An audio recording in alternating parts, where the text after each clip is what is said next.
for inviting me this morning.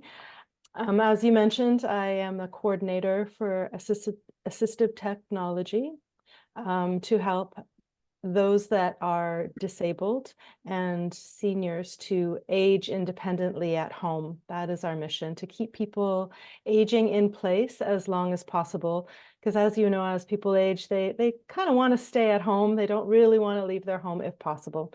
But things happen, and as incomes lower as people age, they are oftentimes unable to buy some of the really expensive equipment that they need to age in place. Hospital beds are a big one. They're a very expensive item. And when most people are on old age pension or disability, in the case of many of my clients, a $2,000 bed is just not a possibility. So there are options. There is the assisted devices program through the government, and oftentimes they'll pay 75% of an item, and then that's where they end up with us.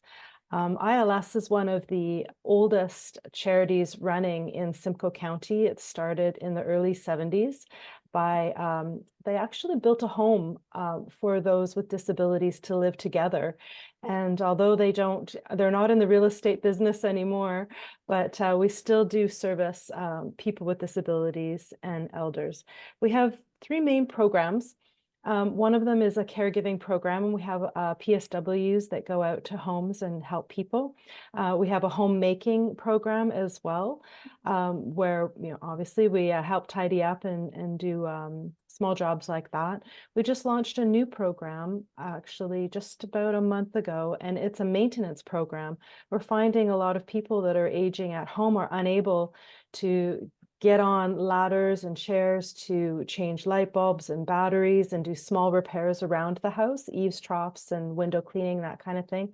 So we just hired a gentleman to do that as well, which will be very helpful. My program, the Assisted Devices program, is the only funding program within ILS. So as you mentioned, I work with community groups to raise funds to be able to help these people. Just to give you a little bit of, I guess, statistics around Simcoe County, because we do serve all of Simcoe County and Muskoka region. I don't do too many clients in Muskoka, but in Simcoe region, Innisfil has quite a high, right next to Aurelia is one of the highest population of older people, seniors in Simcoe County. And you probably already know that. We serve about 55, 56 people every year through our fiscal year. So far, I'm up to about 8 people in Innisfil alone. So that takes there's about 8 different districts that we serve across Simcoe County. And that puts Innisfil right on par with an equal amount of seniors being served right across Simcoe County. I wanted to tell you just a little story of the latest person last week that I served in Innisfil. Really interesting, community-minded and very active amputee named Bruno. He's a senior, and also his wife just recently, who was his main caregiver, she got really sick as well. And he needed a device called a rollator. He likes to call it a rollerator. And he's quite a guy, actually, and he has an amputation, so very difficult to get around. He had an assisted device, a regular walker, and he fell down in his driveway and injured himself quite badly. So he learned about ILS and made an application. I helped him with the application because he didn't have his own occupational therapist. An occupational therapist is usually where we get our applications through, so that we have a proper referral from a professional. They also have to be under a certain income level. So, somebody that's really struggling financially, obviously. Those are two main qualifiers. Also, wherever they live. So Bruno lives in Innisfil. So the money that I find that's in Innisfil will go to somebody who lives in Innisfil. And so I work regionally like that. And so he'd got a prescription for a rollator, and he was really happy because this thing has 4 big chunky wheels and had brakes, which is how he ended up falling on his last walker, because it didn't have a brake on it. He couldn't use it outside. And he's a real outdoorsy guy and was very frustrated having to stay inside all the time because of this amputation. So he was really, really happy to get this rollerator. And it's interesting how the smallest thing in somebody's life who has a challenge, physically or mentally, can make all of the difference when getting them outside, getting them out of the house, letting them be independent, letting them still be active in their community. And we do have a lot of active community members in Innisfil, as you know. So we want to keep them that way as long as possible. Also, to keep them safe is very important, because the people that sometimes get forgotten are the caregivers and the sons and daughters of these older people. So if you're worrying about mom in her house because she doesn't have the right equipment, be it a scooter or a power wheelchair or even a seat for a toilet. We do a lot of these modifications as well. We do home and vehicle modifications through my program, so we can help them to keep in their car if they're in good shape, or modify their home in ways as well.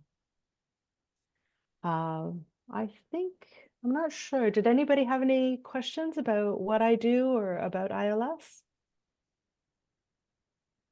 Can I ask you, is seniors your main target audience for assistance? Yes, we serve seniors and people with disabilities. Those are our two groups of people that we focus on. I'll say that on my roster, I have about 16 people that I'm working with right now. I would say 4 of those people have disabilities. And actually, out of those 4, 3 of them are seniors with disabilities. So yeah, definitely mostly seniors. Yeah. And can I ask also, can you speak about the change of, obviously, the gentleman who fell and having now the correct walker is putting him more safely outside and able to do what he loves. But do you find that it changes the overall wellness of their life and their situations, having these assistive aids and so on? 100%. For example, I have a woman who has a congestive heart issue. And so when she lays back on a regular bed, she gurgles and she can't breathe. And so it doesn't only affect her health and her mental health, because she goes to bed frightened, but everybody that looks after her is worried about her. So she needs a hospital bed that adjusts, and that lets her stay at home, be happier in the place that she's in the most of, which is her bed. We have to understand, once we become a certain age, our bed is our home for a lot of the time, and that's just a reality. So to have a proper mattress so that bed sores don't happen. These are people that we don't get to see all of the time. You know, it's wonderful if we can give them a rollator and they can get outside, and then we can see, oh, wow, that guy's really moving.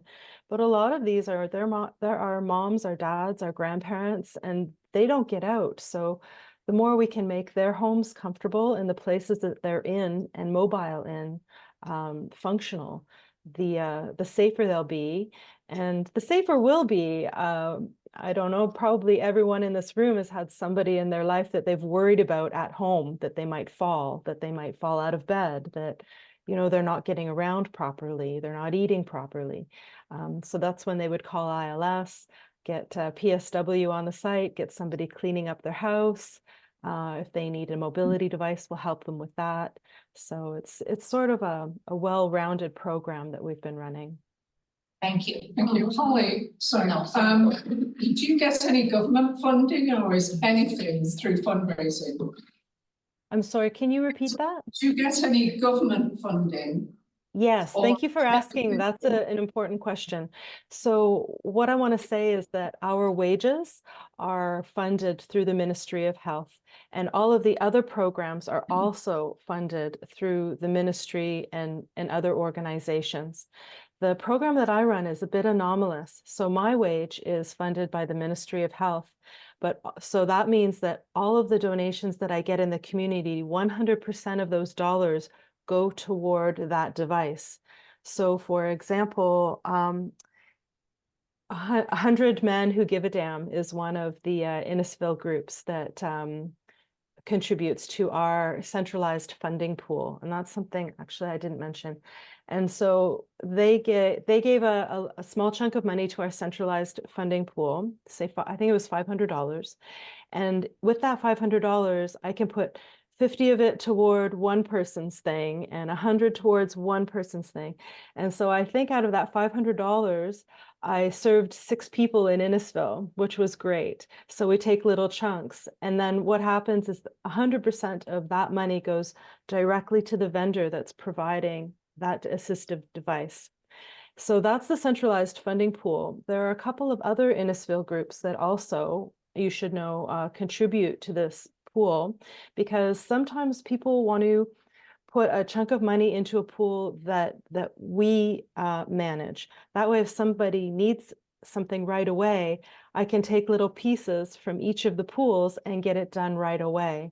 The other way to do it is if some clubs, they would rather me say, oh, this is this person and they really need this thing. Here's their story and their specs. Can you help? And they'll say, we have $250 to put toward that. And then I'll give them the name of the vendor and they'll send the check directly to the vendor. It doesn't have to come to me because 100% of it is going to the device. So unless it's coming to the centralized funding pool where I can manage it for immediate need, we also work with people that do things one at a time.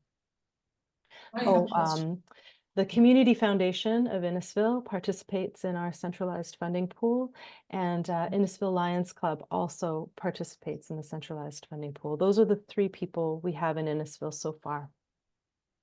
I have a client that's 93 years old. He's partially deaf and he has sight issues, but he is not, I think he's way above your threshold for income in regards to that.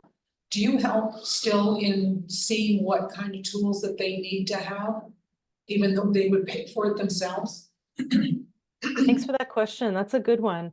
There are some services, for example, hearing aids is on our list of eligibility, by the way, for elders. A lot of people don't realize, they think of it as wheelchairs and beds, but we also do hearing aids for people that qualify.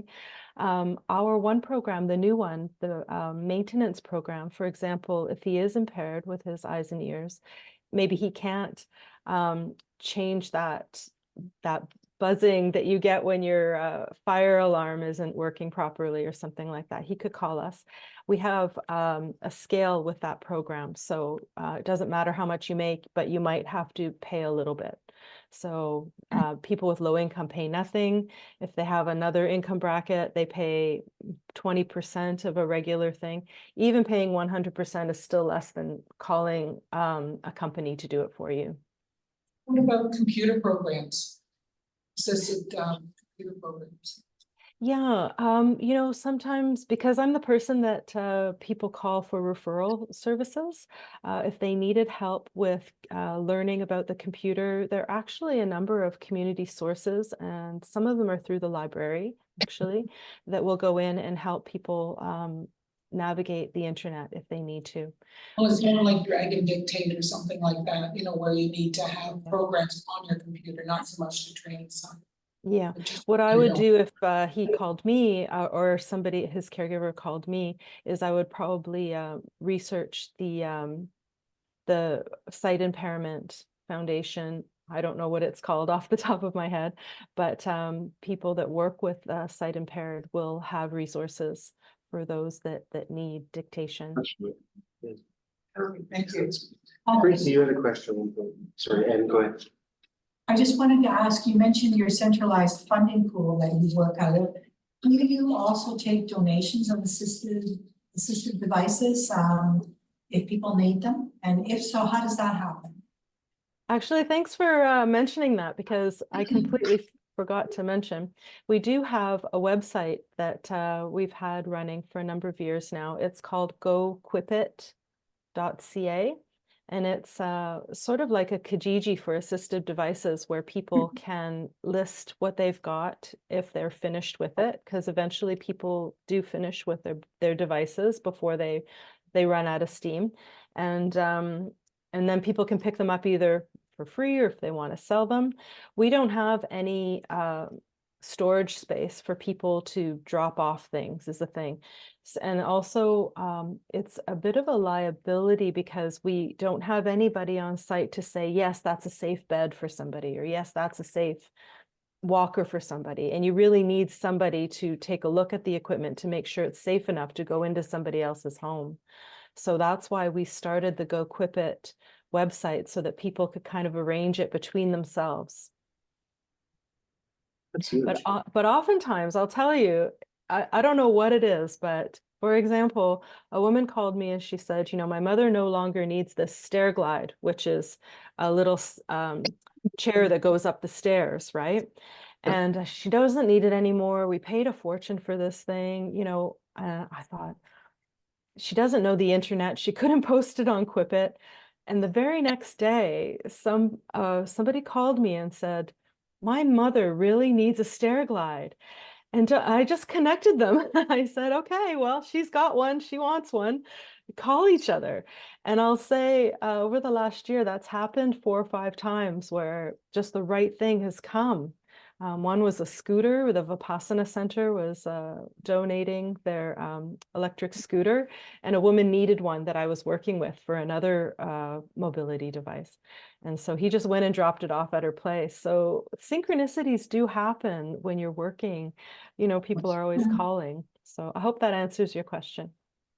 Yeah, that actually was going to be connected to my question, because I was going to ask about stair, because a lot of houses in Innisfil are raised bungalows or beyond.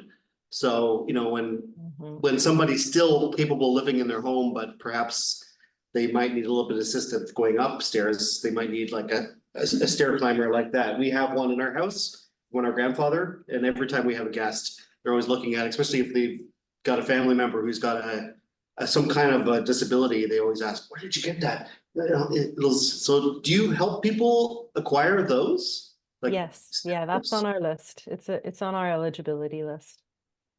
Wonderful. I have one in my house and I have Yeah. a scooter. I have all Yeah. these pieces. Yeah, well, Still sitting there from my dad. my wife has cerebral palsy, so she's. Yes. If you want to ask, do you get referrals from physicians? Yes, we take a referral from physicians and from occupational therapists. Those are the two main people that we do. Now, if it's a referral from a physician, usually they'll just write a quick prescription, unlike a occupational therapist who's been in their home, who will write a full referral of all of their ailments and exactly what they need. It's just a more thorough referral, and they'll also fill in the application for us. It's a 3-page application, whereas a doctor will usually just write out what they need, and they don't want to be bothered with the application. That's when I'll step in and I'll dig a little further, and I'll help them with the application themselves. So, Any other questions? Any other questions? does that mean no self-referral or family like direct referrals? Sort of. So a lot of times I'll get phone calls from a concerned family member and say, you know, Dad really needs this. What should I do? And that's when my referral service kicks in, and I'll say, okay, well, we need to find you a doctor if you don't already have one. We need to find you an occupational therapist if you don't already have one. Because this funding, you know, it's coming from people like you that are doing, you know, drives and fundraising, and every penny is coming from somebody's pocket. We don't serve everybody that comes across our door. They have to be of low income. I mean, it's pretty strict qualifications to get into the program to begin with. So if a family member is concerned, I'll just refer them to be able, so that they'll have a good chance at qualifying for the funding. That's so true. Yeah, So- and something else actually I should mention is that we have a $3,000 cap on funding. So when you say stair glide, this is a $12,000 piece of equipment. I can fund up to $3,000 of it. So going through an occupational therapist is brilliant, because they can apply for the ADP program initially. They can also apply to March of Dimes. They have a home and vehicle modification fund as well. So it already comes mostly funded to me. And by the time it gets to 3,000, then they can come to me, and then I can look for funding. And the average ask for funding is about $2,400. So Holly, how long has your operation been in existence? So this program itself has been running for 12 years, but Independent Living Services itself has been around since 1977. So to do with seniors, the reason I'm asking is, over the last few years, the senior population in Innisfil has grown considerably. And the projections are that a huge part of our population in the next while are going to be seniors. You must be very aware of that. And are you worried about the future, or are you going to be able to expand? Just a quick question. Yeah, it's actually a great question. And I don't know if you knew this, but in Simcoe County, the district that has the most seniors is Tiny Township, which is very interesting. It's amazing how many clients I have in little Tiny. But I think aging populations do find pockets, and we are looking at a huge aging boom within the next 15 years. Definitely, we talk about that at our meetings quite often. You know, I'm always vying for funding, and it's from small groups, and clubs, foundations, and some of them have steered into seniors help where they might have been doing youth programs before. Now they're sending their money into seniors. So I'm seeing a shift in a bigger interest in seniors. And I feel it's because seniors finally have a voice. It used to be, you know, they kind of were behind closed doors and they weren't as active, and who you don't see doesn't have a voice. And now I feel seniors, you have Boomer Magazine, you have all sorts of avenues that are very public for seniors. And I think they're standing up and saying, hey, you know, we need a little assistance here. And so I do feel like it's commensurate. As the population rises, people are going to now focus, because our seniors are the people that built the life we have today. You know, these are our grandmothers. These are the people that fed us and nurtured us and gave us our morals and values as young people. And they deserve to be held in love. And if it means a wheelchair that scoots around, that, you know, they need that. And that's what I want to give them. I grew up with my grandparents. They raised me. So this is why I'm in it. I feel, you know, we deserve them. They deserve a huge deal of respect, and whatever they need, that's what I'm here for. As a aging boomer myself, I'm in the last year of the boomer age, which is 60 now this year. So I hear you, we're all becoming, we're all getting lumped into that category at this point. But do you have a phone number you can share with us so that we can reach out to you should we have any questions? I'll write it down. Yeah, absolutely. My direct number is 705-715-8577. Perfect. So any other questions? Are we? Fabulous, fabulous information. Yeah, excellent. Thank you so much for joining us today, and we'll consider, you know, when we have funding, or if we need, we could share the news that you're looking for funding, or to the Go Equip It website, so that everyone knows where they can put things. I have a house full of things that probably could go there. Yeah, well, yeah, please you take a look know. at our website. The website has all of this information. And certainly, if you know anybody that is in need of any of these services, it's a one-stop shop website. It's just been updated, so it's very easy to navigate. It's very easy to navigate for older people, which is terrific as well. So Holly, I turned 79 this April, and I can only say that I think this is fantastic what you do. And the community, we're so lucky to have people like you and what you do. Yes, thank you. This is excellent. Thank you. Thanks for having me today. It's really nice to meet you. You're welcome to stay on with us. We're going to continue our business, or if you have to work, we understand, but you're more than welcome to stay on with us. I think I work at 8:30, so I think I'll take off. But Okay. if you have any questions, feel free to send me an email or give me a call. Okay, we've got. Have a great day. So much. Thank you. Have a good day. Okay. Thank you. Take care. Thanks. That was lovely. That was good. All right. I'll have to get on that, go equip it and get rid of some things. Yeah. I have a stair lift laying on the top of my stairs upstairs. I got a scooter out back. There's the stuff everywhere. She was waiting for the. Oh, well, she can drop off anytime she Jump wants. off. Awesome. All right. So we had our meeting last night. What's that? The lady's number. I got the number. Yeah. Yeah, I won't post that. No, please. That's her personal numbers. Exactly, so I won't. Yeah, no. I have your email as well, so. Yeah, if you want, we can share that. Yeah. We are going to be looking for a selection committee for RILA. Because, we have the documentation now to make good decisions about, in the process of how to select for RILA. We're gonna send 2 kids to the, camp this year.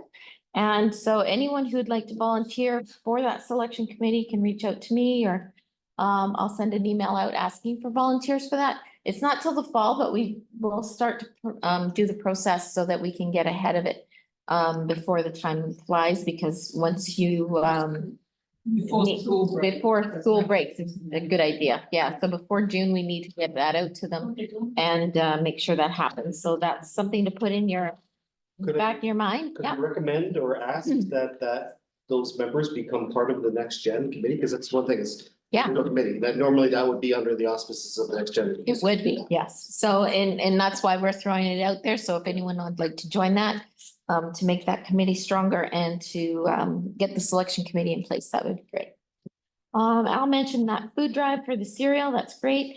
Last night we also, we received a message from the Innisfil Cardinals, and is Teresa still here? She just. Oh, there she is. We've got a couple of requests for Innisfil Cardinals to become a sponsor again, and the board agreed to do a $500 sponsorship. So I will be sending a note out to Katie.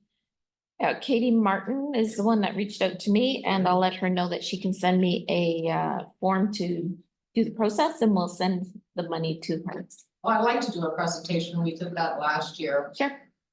Okay, so You can get set up a date. we'll get a check in the next few weeks. I'm gonna ask her for the forms, and then we can get the process going properly. Okay. Madam President. Yeah. Can I know whether or not you want a big check or just an actual check? Because the big check lives at my house Oh, and I won't be there. well, it won't be for a couple weeks Yeah, at because least a Joanne's couple away. weeks, okay. Yeah, you'll be back before then, Okay. so that's fine. But yeah, probably a big check. I think. Did we actually get the team picture this year? Because. Yeah, there is. There's 2 pictures I have. Okay, I just wondered where they were. We don't have anywhere I to don't have a put place it. to keep. I know, we gotta figure that out too one day, but We could bring it for the check presentation. Yeah. yeah. Yeah, that'd be, Because I have one for the team that I sponsored.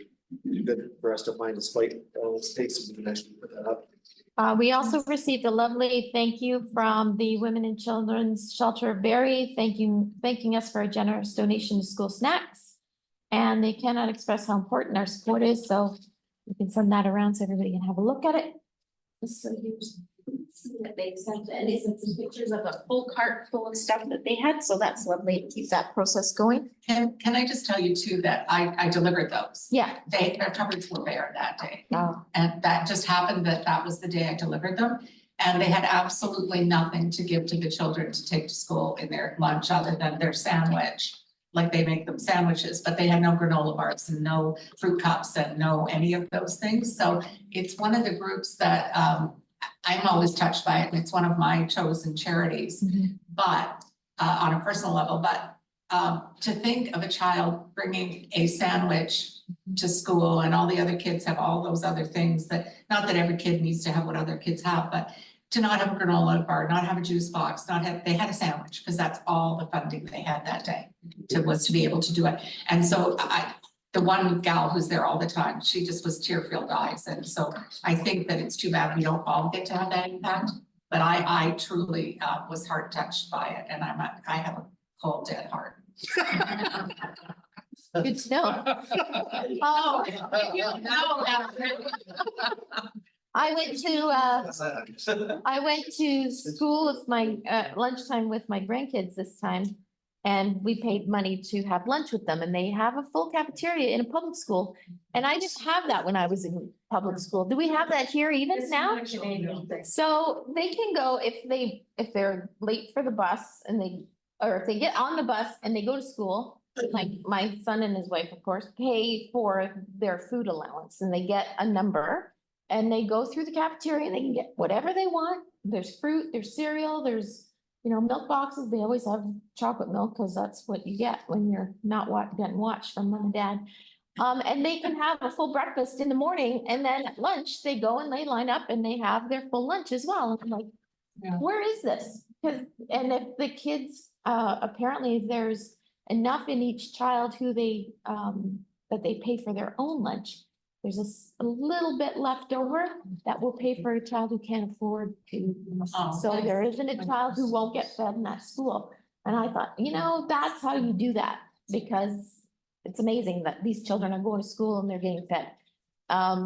Sometimes my grandchildren didn't get on the bus because they were just freaking out in the morning. So my son would have to drive them. They're like, okay, you're eating whatever you've got in your right now, because that's how you're going to go. Did you look them squarely in the face and say, payback to bitch? Yeah, exactly. Yeah, that's karma, man. So, that was interesting for me to see that. And, the one I gotta tell you really quickly, a little girl was in front of me because I sent the little guys up first. And then my daughter-in-law was feeding them. And I got up and I went and got my lunch. And the little girl in front of me said, "You're not from here." I said, "No, I'm visiting my grandchildren." And she said, "Oh, I think I know them." I said, "That's nice." So as we went through the line, she got me a napkin first, and she got me the cutlery out first and handed it to me and told me to take her tray, and I'm like, "No, honey, you can go ahead and eat. I don't have a schedule to go to. You can go get your lunch and go." But she was adorable. "Where are you from? You're not from here." And all. She was so lovely. And I'm like, this is awesome. You were talking to a future president. She made my day that day. And I'm like, boys, you make friends with that girl because she's a sweetheart. And she looked after me in the food line. So that was pretty awesome. But, Set up, get fully does brothers. yeah. Go after that other kid. But the principal was in there cleaning. And there was one gentleman, he looked like a bouncer kind of guy, but he walked around and the one little guy who had misbehaved the day before, he said, "Oh, you come with me because you're not sitting there because you wouldn't keep your hands to yourself yesterday." And he got put in another spot. He was like, "We'll be good." He goes, "Not today, you won't. You're sitting over here." I'm like, well, the policing is happening. So this is good. It was really eye-opening for me to see that. So I was really enjoyed it. I'm going to go to good news. Oh, okay. Get the good news going. So, Barbie and Susie, you just reminded me of a couple of stories about kids and lunches. So when Pam was in grade 1, she suddenly developed this appetite. And Sue said to me one day, she takes 2 or 3 sandwiches to school. She said, "Let's eat the kids." Well, we were at the parent-teacher night, and as we were leaving, they said, "Oh, and by the way, it's wonderful that your daughter thinks of these other kids that don't have anything to eat." She was taking the sandwiches by the kids. But I have a good story. Wayne was my carpenter for many years. He was a big, tough guy. I heard he was a bouncer at the Lake Simcoe Hotel, tough place downtown Barrie. I said to him one day, I said, "Wayne, were you the bouncer at the Simcoe?" He says, "I wasn't a bouncer, I was a maitre d's." Anyway, so Wayne tells me the story about when he was a kid and his mom baked bread. So him and his brother would go to school. They were only little kids, and they had their lunch with them, and these slices of homemade baked bread. And he says, we used to wait till all the other kids would finish their lunch and went off to play, and then we would eat ours because the bread was different. And we knew our mom made it, and we didn't want the kids to think we were poor and we couldn't have regular bread. It's a pretty nice story. Okay, Yeah. and I'll put my dollar in next week. Okay, I'll get. Well, I got it. I got it. Everybody's got. Oh, my God. Just throw it in a pot. 2 cents for them. Good news is, I'm happy to be here. Are your grandchildren twins? Yeah, Oh, well, that speaks for itself. you're a twin, I know. I'm an identical twin. Yeah. We're all a bunch of shit. Edit that, will you? My grandkids are down from Sault Ste. Marie. I don't know where the ice is because I had planned to take them skating out there. Oh, And there's no ice. I got them skates. warm. It was warm. $5 and $2. And then Howard phoned me and said, I got $300 at the cottage for you. I said, can I go over and get it? My grandkids are here. I just spent $400. I go, fine. Don't take, I got $30 left from the 300 that Howard paid me, so. don't take them on the light side. No. No, I'm not. No, we're supposed to get a deep freeze or something. So That's something. next year. Day or two. You canceled all the school buses. Everything's canceled today, this afternoon, this afternoon. instructions, so Yeah. working from home. Get home before lunch. I'm gonna stay home. Working from home. Go ahead, Teresa. Well, talking about childhood traumas, I remember Mr. Hewitt in grade 4. And he was giving a strap to a friend. And I'm in the back laughing. Giggling, we know what happened. Yeah. You think that's funny? Come up here. Uh-oh. And I got the strap. That was funny. And in this stage, child services. Oh, yeah. That wouldn't happen. It was normal back then. Thank you, President Susie, for your story about school community where your grandsons go. I was just thinking about what a great community we have. We have the library gala tomorrow night, and we have the She Rose Gala on Saturday at the town hall. It's like, community is really good. It is. Yeah. It's a family. I'm excited about the gala tomorrow night at the library. It's going to be amazing. So for those of you who haven't got the tickets, there are still a few tickets available. It's going to be a great evening. Making change, not Steve. Okay, making sure.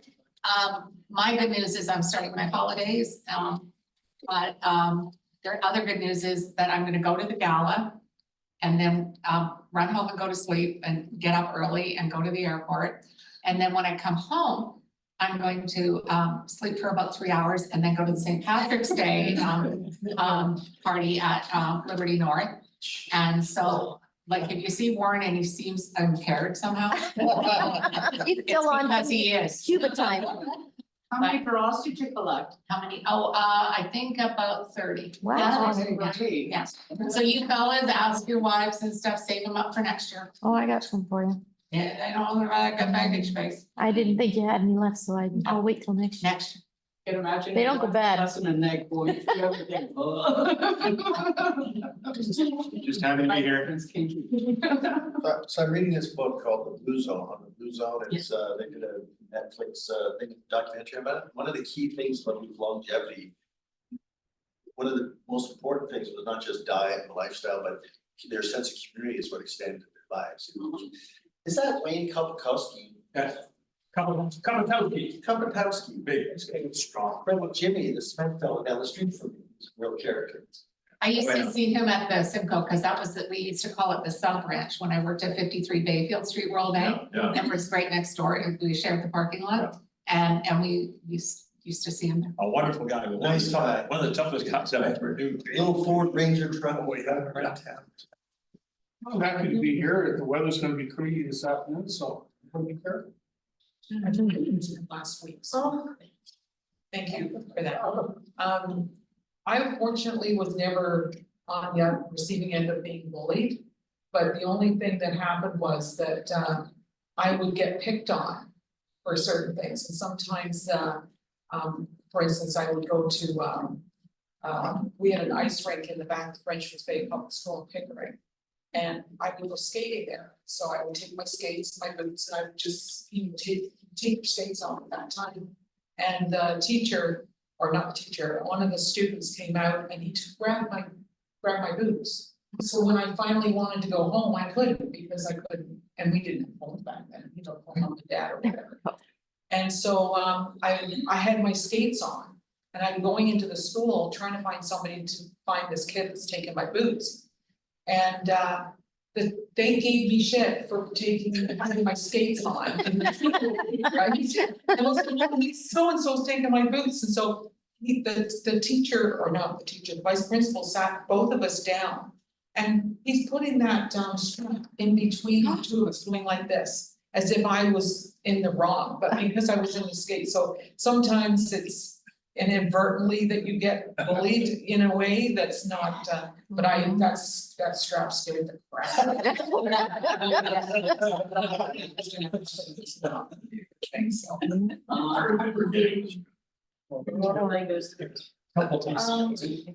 So there are some food programs in Simcoe County. It's often the parent council of the school or some interested parents who run a breakfast program. So for the child, it's when they get off the bus, they're hungry, they can go, no questions asked. This may be their second breakfast of the day. Doesn't matter. Sometimes it's social.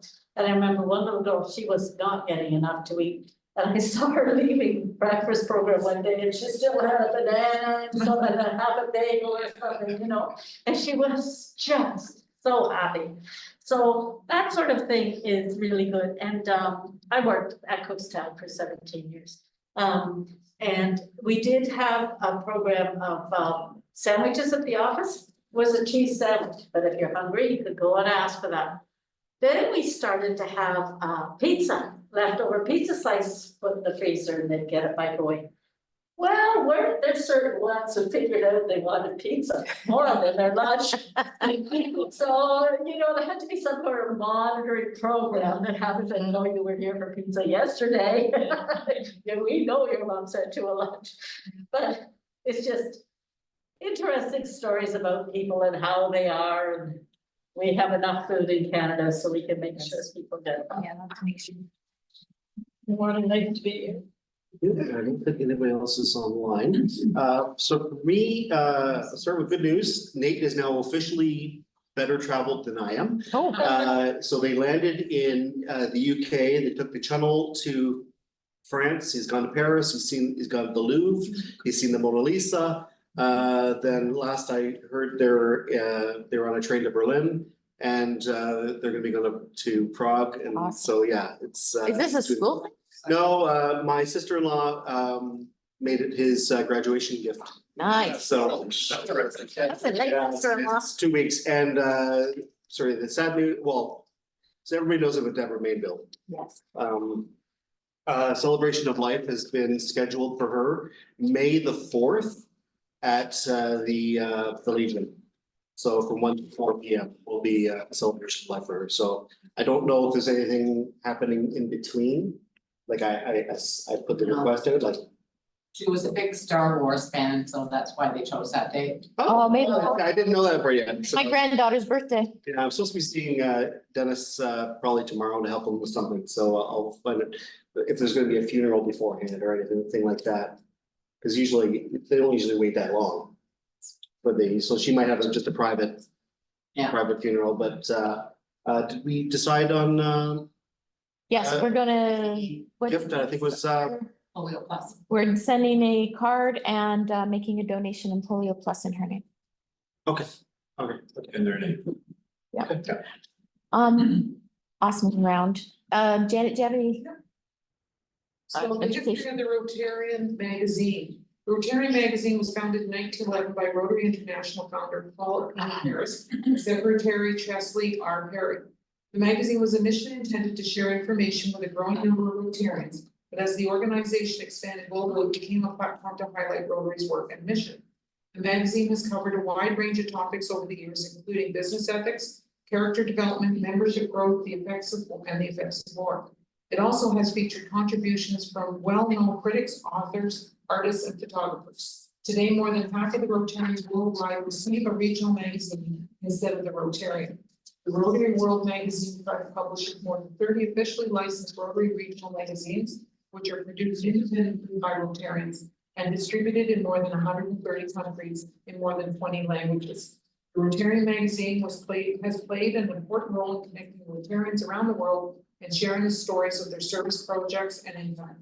It continues to be a valuable resource for Rotarians who want to learn more about the organization and its work.